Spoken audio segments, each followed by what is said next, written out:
Gempa berkekuatan 4,9 skala Richter mengguncang Provinsi Aceh Kamis malam.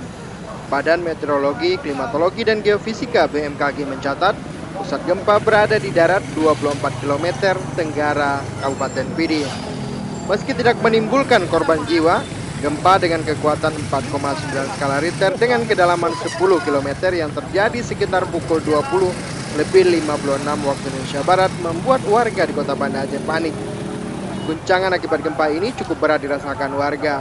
Sejumlah warga yang tengah berbelanja di pertokoan berhamburan keluar bangunan saat hentakan terjadi. Tidak ada laporan korban jiwa akibat gempa ini. Setelah sempat terhenti beberapa saat, kini aktivitas warga kembali normal. Dari Banda Aceh, Hendro Saputra melaporkan untuk Aceh Video.